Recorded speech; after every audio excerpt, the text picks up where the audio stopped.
देखो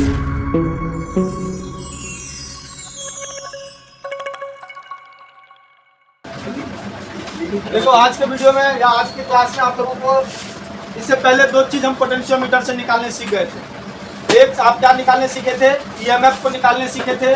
दूसरा क्या सीख गए, इंटरनल रेजिस्टेंस को निकालने सीख गए थे। अब जो है, अब इसमें एक और चीज बचा है, वो कंपेयर करना है। किसका कंपेयर करना है, अब किसका कंपेयर, दो सेल का कंपेयर करना है। क्या है, दो सेल का कंपेयर करना है, मतलब पोटेंशियोमीटर से दो सेल के कंपेयर समझना है। तो लिखिए हेडिंग, आज का हेडिंग जो है, to compare the EMF of two cell.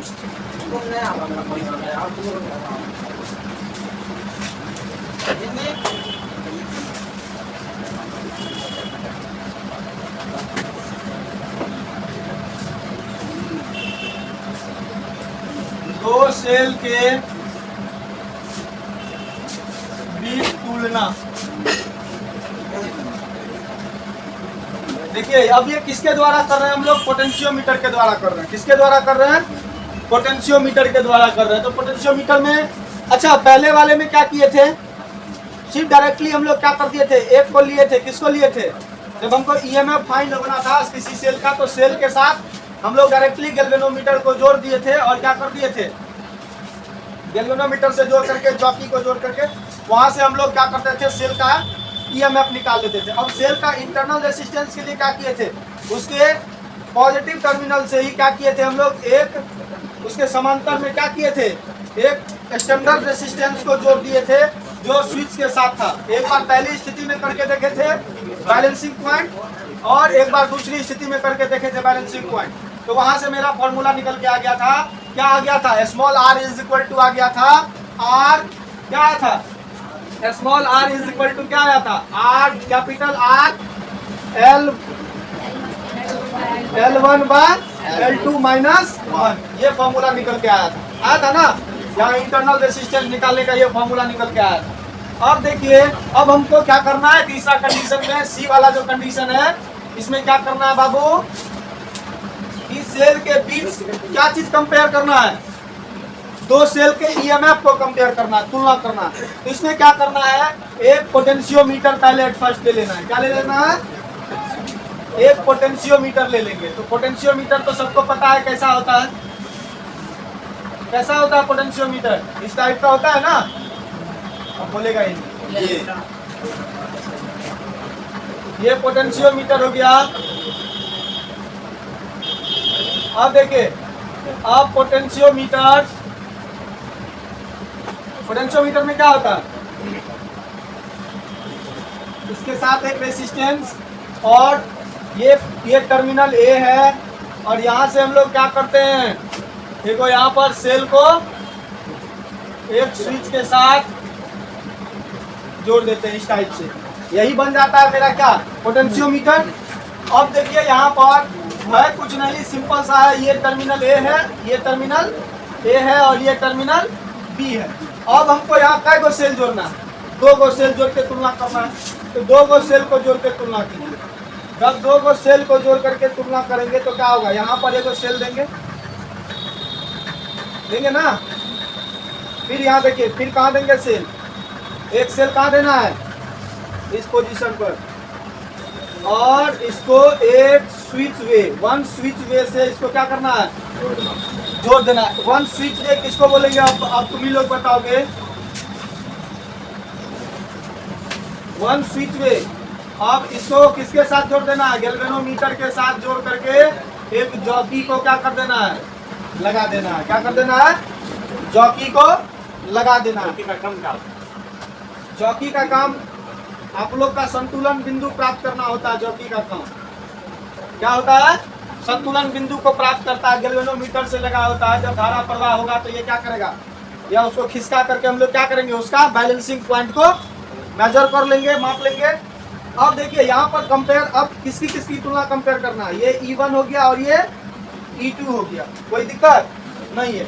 अब सिंपल सा है, इसको कंपेयर करने के लिए क्या करेंगे, ये तो मेरा फिगर बन गया, दो सेल को ले लिए और किसके साथ ले लिए, वन वे स्विच सिस्टम के साथ ले लिए हैं। अब हमको क्या करना है कि अब हमको सबसे प्रथम 1 और 3 को जोड़ लेना है। पहले 1 और 3 को जोड़ करके बैलेंसिंग पॉइंट ज्ञात कर लेना है। एक बार 2 और 3 को जोड़ करके बैलेंसिंग लेंथ ज्ञात कर लेंगे और दोनों का भाग दे देंगे तो मेरा निकल के compare E1 by E2 is equal to आ जाएगा L1 बाई L2 आ जाएगा। बात समझे आप लोग? चलिए फिगर बनाइए जल्दी से। बन गया? बोल चलाइए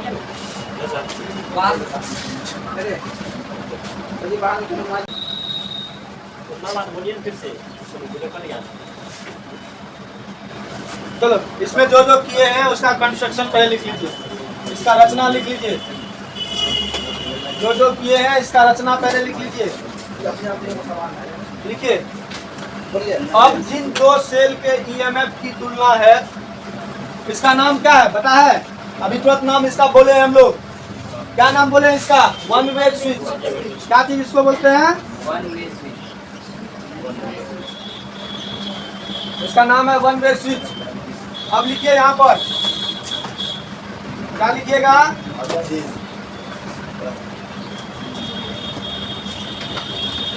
अब जिन दो सेल के ईएमएफ की अब जिन दो सेल के ईएमएफ की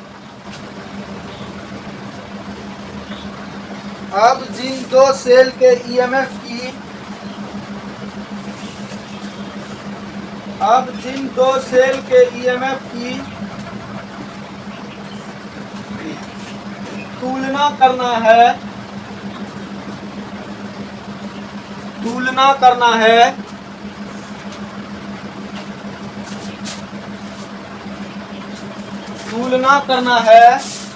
ठीक है, उनके पॉजिटिव टर्मिनल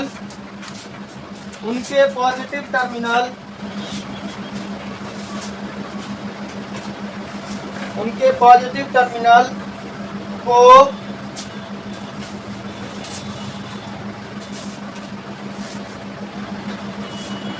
तार के प्रथम छोर से जोड़ देते हैं।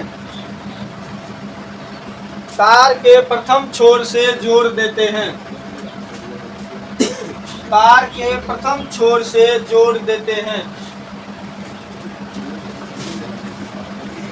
तथा नेगेटिव टर्मिनल को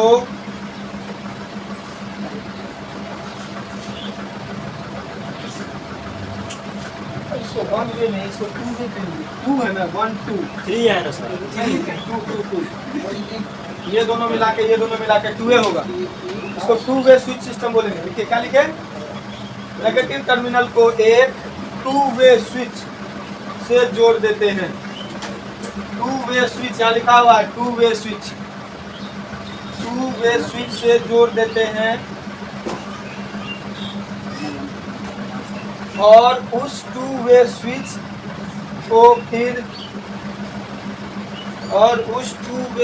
को फिर गैल्वेनोमीटर और जॉकी के साथ जोड़ देते हैं। है ना? यही सब जो आपको लिखा है क्या यही किया हुआ है यहाँ पर फिगर में? यही किया हुआ है ना? पोटेंशियोमीटर के फर्स्ट टर्मिनल से किसके जिन दो सेल का क्या करना है? हमको ईएमएफ निकालना है। उसका हमको सर्वप्रथम क्या करना है? उन दोनों के पॉजिटिव टर्मिनल को किससे जोड़ दिए हैं? तार के प्रथम सेल से।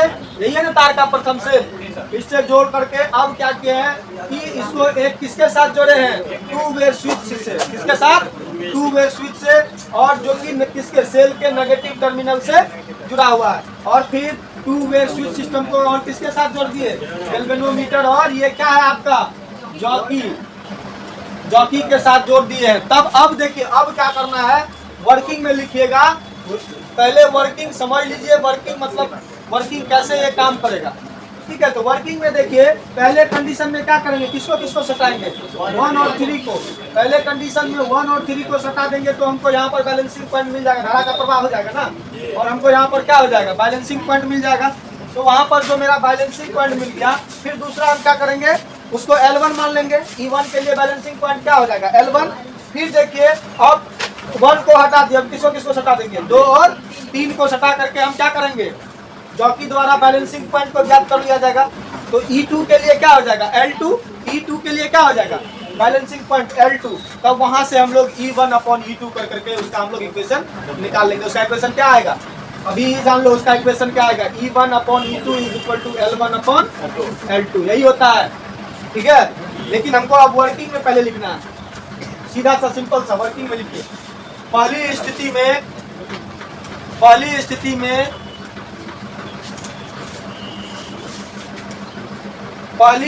में 1 और 3 को आपस में जोड़ दिया जाता है।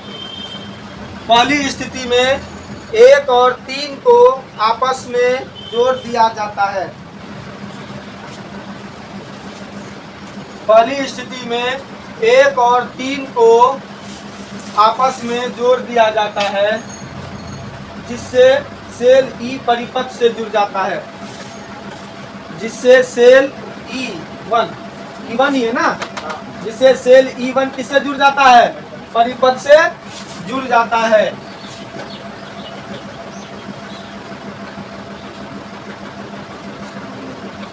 अब उस सेल के लिए संतुलन बिंदु ज्ञात कर लिया जाता है।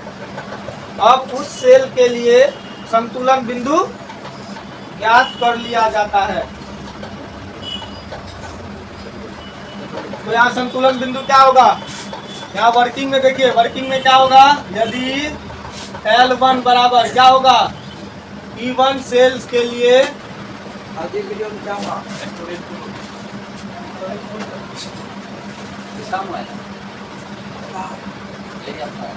देखो यहाँ L1 बराबर क्या होगा, L1 क्या, E1 सेल के लिए हम लोग क्या कर लिए, उसका संतुलन बिंदु को फाइंड कर लिए। तब E1 जो होगा वो किसके समानुपाती होगा, बताइए तो, तब E1 समानुपाती किसके हो जाएगा, L1 के समानुपाती हो जाएगा। इसको क्या करना है, इक्वेशन 1 मान लेना है। अब लिखिए, फिर 3 मार्क है। हाँ 3 मार के नहीं रहे। अब दूसरा कंडीशन में क्या करना, 1 और 3 को जोड़े ना, अब किसको जोड़ना है, 2 और 3 को। जब 2 और 3 को जोड़ेंगे तो परिपथ में कौन सा सेल जुड़ जाएगा, E2 सेल जुड़ जाएगा। इसके वजह से संतुलन बिंदु हमको निकालना है। तो लिखिए ऐसी बात को, लिखिए फिर 2 और 3 जोड़ दिया जाता है, फिर 2 और 3 जोड़ दिया जाता है, फिर 2 और 3 जोड़ दिया जाता है, जिससे सेल